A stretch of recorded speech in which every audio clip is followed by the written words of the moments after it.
ನಮಸ್ಕಾರ ಸ್ನೇಹಿತರೆ, welcome to Cinema lens Kannada. ಸ್ನೇಹಿತರೆ, ಸಾಮಾನ್ಯವಾಗಿ ಒಂದು ಸಿನಿಮಾ ಬಿಡುಗಡೆಯಾದ ನಂತರ ಎಲ್ಲರ ಬಾಯಲ್ಲೂ ಹೀರೋ ಬಗ್ಗೆ ಮಾತು ಇರುತ್ತದೆ. ಹೀರೋನ ಎಂಟ್ರಿ ಆಗಿರಬಹುದು, ಆಕ್ಷನ್ ಸೀನ್ ಆಗಿರಬಹುದು, ಡೈಲಾಗ್, ಡ್ಯಾನ್ಸ್, ಹೀಗೆ ಸಿನಿಮಾ ಇಟ್ಟಾದರೆ ಮೊದಲು ಚರ್ಚೆಯಾಗುವುದು ನಾಯಕನ ಅಭಿನಯವೇ. ಆದರೆ ಈ ಬಾರಿ ಮಾತ್ರ ಕಥೆಯೇ ಸಂಪೂರ್ಣ ವಿಭಿನ್ನವಾಗಿದೆ.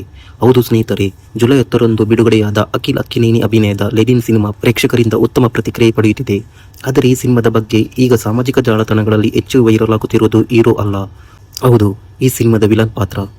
ಹೌದು ಸ್ನೇಹಿತರೆ, ಈ ಸಿನಿಮಾದಲ್ಲಿ ಅದ್ಭುತ ಅಭಿನಯದಿಂದ ಎಲ್ಲರ ಮನಸ್ಸು ಗೆದ್ದಿರುವುದು ನಮ್ಮ ಕನ್ನಡದ ಪ್ರತಿಭಾವಂತ ನಟ ಪ್ರಮೋದ್ ಪಂಜು. ಸಿನಿಮಾ ನೋಡಿದ ಅನೇಕ ತೆಲುಗು ಪ್ರೇಕ್ಷಕರು ಈ ನಟನ ಅಭಿನಯದ ಬಗ್ಗೆ ಸಾಕಷ್ಟು ಮೆಚ್ಚುಗೆ ವ್ಯಕ್ತಪಡಿಸುತ್ತಿದ್ದಾರೆ.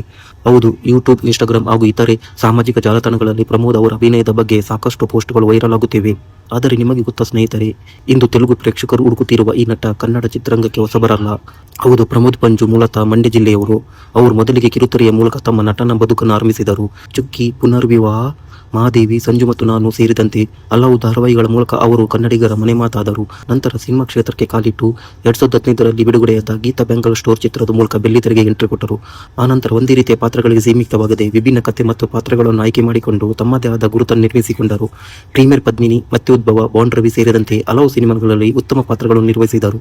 ಆದರೆ ಸ್ನೇಹಿತರೆ, ಅವರ ಸಿನಿ ಜೀವನಕ್ಕೆ ದೊಡ್ಡ ತಿರುವು ನೀಡಿದ ಸಿನಿಮಾ ಎಂದರೆ ಅದು ರತ್ನನ್ ಪ್ರಪಂಚ.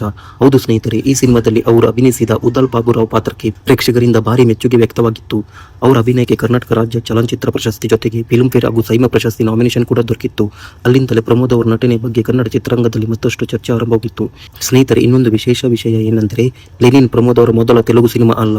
ಹೌದು, ಇದಕ್ಕೂ ಮುನ್ನ ಪ್ರಶಾಂತ್ ನೀಲ್ ನಿರ್ದೇಶನದ ಪ್ಯಾನ್ ಇಂಡಿಯಾ ಸಿನಿಮಾ ಸಲಾರ್ನಲ್ಲಿ ಅವರು ಬಾಚಿರಾಜ ಮನ್ನಾರ್ ಪಾತ್ರದಲ್ಲಿ ನಟಿಸಿದ್ದರು. ಪಾತ್ರದ ಅವಧಿ ಚಿಕ್ಕದಾಗಿದ್ದರೂ ದೊಡ್ಡ ಸಿನಿಮಾದಲ್ಲಿ ಕಾಣಿಸಿಕೊಂಡಿದ್ದರಿಂದ ತೆಲುಗು ಪ್ರೇಕ್ಷಕರಿಗೂ ಪರಿಚಿತರಾದರು. ಅವರ ಅಭಿನಯ, ಬಾಡಿ ಲ್ಯಾಂಗ್ವೇಜ್, ಎಕ್ಸ್ಪ್ರೆಷನ್ ಹಾಗೂ ಡೈಲಾಗ್ ಡೆಲಿವರಿ ಎಲ್ಲವೂ ಪ್ರೇಕ್ಷಕರ ಮೆಚ್ಚುಗೆ ಪಡೆದಿದೆ. ಅದರಲ್ಲೂ ಸೆಕೆಂಡ್ ಹಾಫ್ನಲ್ಲಿ ಅವರ ಪಾತ್ರಕ್ಕೆ ಭರ್ಜರಿ ರೆಸ್ಪಾನ್ಸ್ ಸಿಕ್ಕಿದೆ. ಅಷ್ಟೇ ಅಲ್ಲದೆ ಚಿತ್ರದ ಸಕ್ಸಸ್ ಮೀಟ್ನಲ್ಲಿ ಹಿರಿಯ ನಟ ನಾಗಾರ್ಜುನ ಕೂಡ ಪ್ರಮೋದ್ ಅವರ ಅಭಿನಯವನ್ನು ವಿಶೇಷವಾಗಿ ಪ್ರಶಂಸಿಸಿದ್ದಾರೆ. ಒಬ್ಬ ನವ ನಟನಿಗೆ ಹಿರಿಯ ನಟರಿಂದ ಈ ರೀತಿಯ ಮೆಚ್ಚುಗೆ ಸಿಗುವುದು ನಿಜಕ್ಕೂ ಹೆಮ್ಮೆಯ ವಿಚಾರ.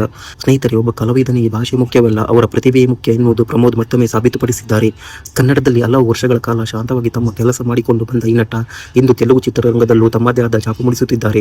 ಇದೇ ರೀತಿ ಉತ್ತಮ ಪಾತ್ರಗಳು ಸಿಕ್ಕರೆ ಮುಂದಿನ ದಿನಗಳಲ್ಲಿ ಇನ್ನಷ್ಟು ಪ್ಯಾನ್ ಇಂಡಿಯಾ ಸಿನಿಮಾಗಳಲ್ಲಿ ಪ್ರಮೋದ್ ಅವರನ್ನು ನೋಡುವ ಅವಕಾಶ ಸಿಗಬಹುದೇನೋ. ಹಾಗಾದರೆ ಸ್ನೇಹಿತರೆ, ನೀವು ಲೆನಿನ್ ಸಿನಿಮಾ ನೋಡಿದ್ದರೆ ಪ್ರಮೋದ್ ಅವರ ಅಭಿನಯ ನಿಮಗೆ ಹೇಗೆನಿಸಿತು? ನಿಮ್ಮ ಅಭಿಪ್ರಾಯವನ್ನು ಕಮೆಂಟ್ ಬಾಕ್ಸ್ನಲ್ಲಿ ತಪ್ಪದೇ ತಿಳಿಸಿ. ವಿಡಿಯೋ ಇಷ್ಟವಾದರೆ ಲೈಕ್ ಮಾಡಿ, ಶೇರ್ ಮಾಡಿ. ಇನ್ನಷ್ಟು ಕನ್ನಡ ಸಿನಿಮಾ ಅಪ್ಡೇಟ್ಗಳಿಗಾಗಿ ಸಿನಿಮಾ ಲೆನ್ಸ್ ಕನ್ನಡ ಚಾನೆಲ್ ಅನ್ನು ಸಬ್ಸ್ಕ್ರೈಬ್ ಮಾಡಿ.